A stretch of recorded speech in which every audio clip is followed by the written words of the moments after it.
তো চলো আজকে চুনো মাছের চচ্চড়ির রেসিপি শেয়ার করি।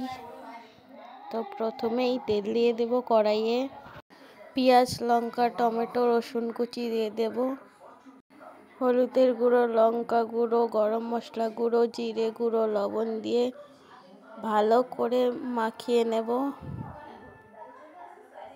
মাখানো প্রায় কমপ্লিট। এবার চুনো মাছগুলো দিয়ে কিছুক্ষণ মাখিয়ে নেব। একটু মাখিয়ে নিয়ে জল দিয়ে দেব। এবার একটু মাখানো হয়ে গেছে, এবার গ্যাসে বসিয়ে দিলাম, একটু নাড়িয়ে নেব, হালকা হাতে একটু একটু করে নাড়িয়ে নেব। রেডি হয়ে গেছে। ভালো লাগলে like comment share and subscribe. Thank you for watching.